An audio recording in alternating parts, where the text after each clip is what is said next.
Touch your feet. Touch your feet, bud. Come on, bud. There you go. There you go. Let's do both. There you go. No applause. Over there somewhere. You gotta go find it. There you go.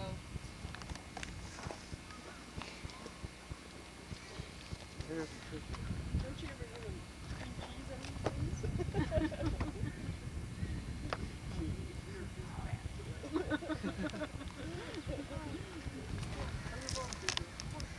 There you go. There you go.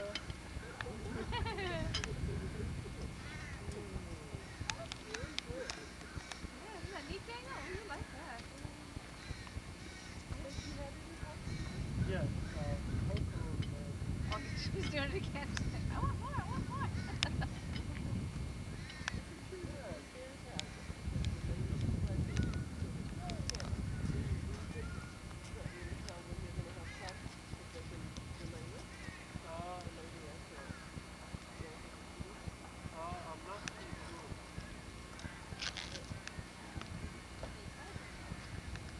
Well, most of the bears don't because it doesn't get very cold.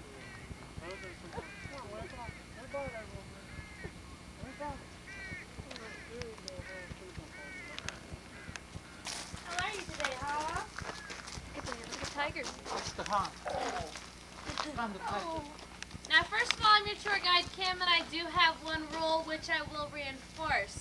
You must stay together as a group, and this is for a couple reasons. One is because today is feeding day. Our cats like this, they can get a little bit more agitated. And if they are extremely agitated in front of a cage, I'm going to ask you keep moving out of the way because sometimes they'll lunge at the cage. If they do this, they can hurt themselves. Also, our large cats will play a little bit of a trick on you. They'll have a special talent of being able to spray. You see one stand up, turn around, raise his back tail, you're going to want to get out of the way quick. The reason is it does smell like a skunk, but it comes off with a shower, and I do know this from experience because I have been sprayed many times out here. You have a change of clothes out in the car just for this very reason. I'd like to introduce you here to Annie. Next to Annie, we do have Karen. These are two of our female Siberian tigers. Your Siberian tigers are your largest of your large cats. Females like this, they can get up to about 500 pounds in size. Your males, they can get up to about 600 pounds.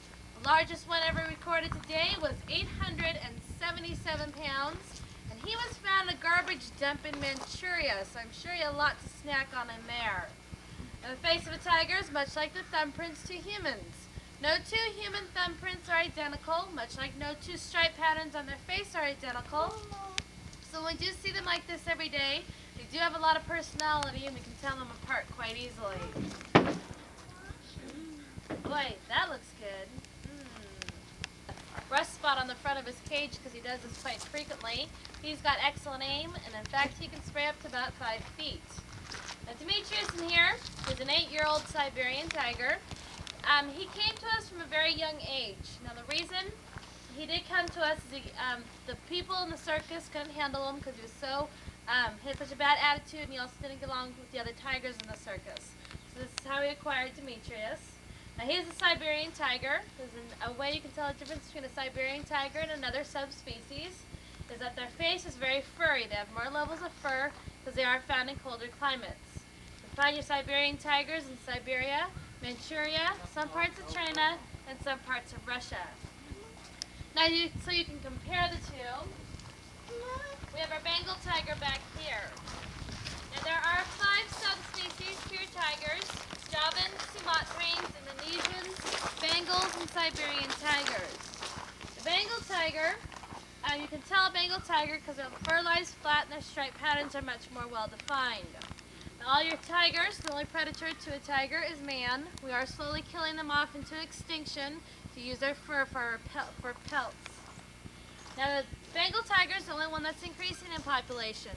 That's because in India they have set up preserves for the cats because they are part of their culture. Now, the workers on these preserves have begun to wear a mask on the back of their heads. This so that if they're bent over and they're working on anything, and a tiger approaches them from behind, it'll actually appear as though they're aware of them, and the tiger is less likely to attack them that way. Now that doesn't guarantee that they won't attack because they have been nicknamed man-eaters. That's because in comparison to all your other tigers, they have had the most incidences of attacking a man. This is Connie's demanding all my attention over here. Just a joy on feeding days. Connie, I like my meat well done, not raw.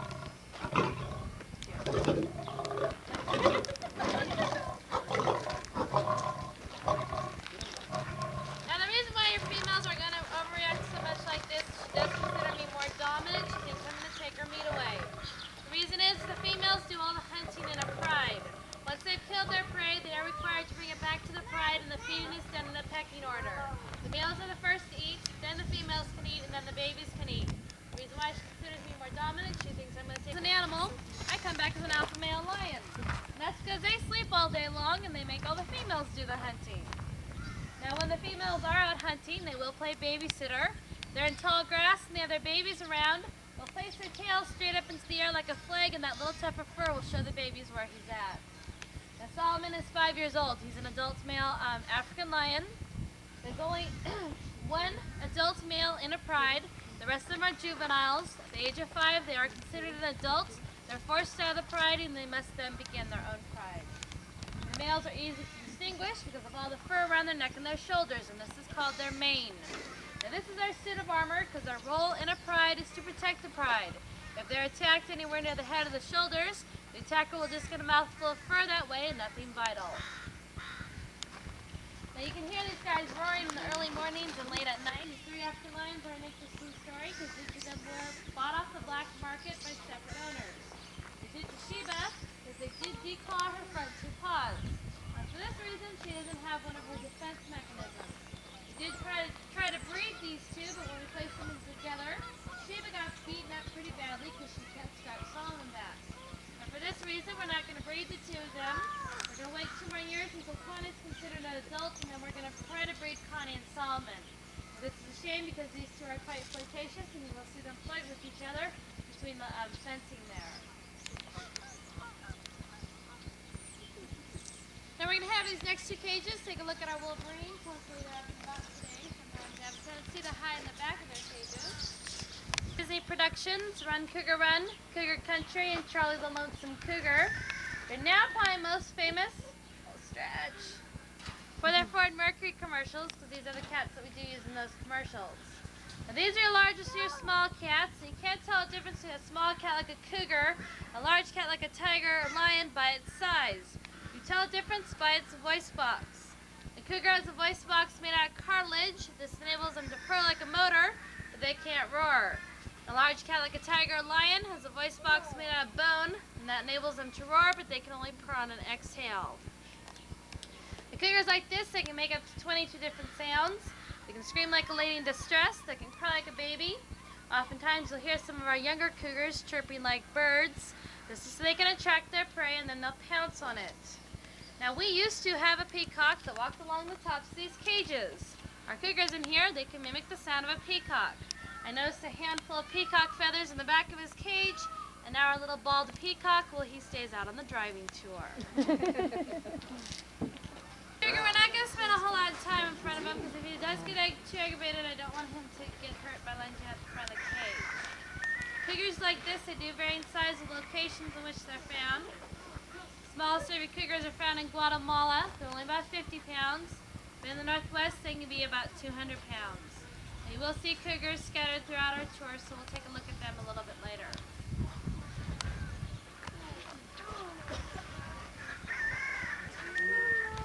Jaguars are found in Central and South America.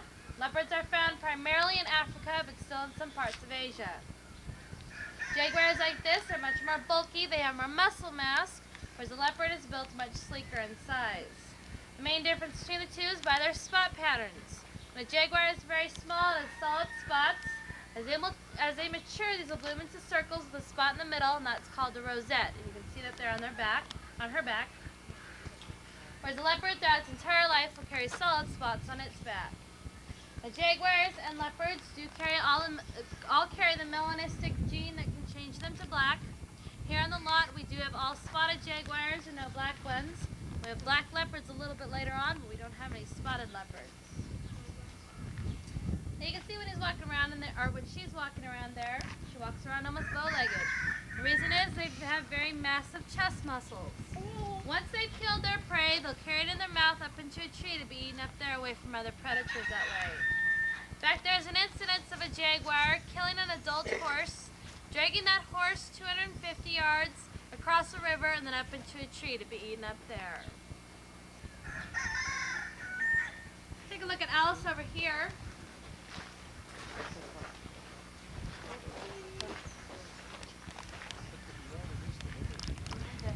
This does actually have a purpose though, this white fur.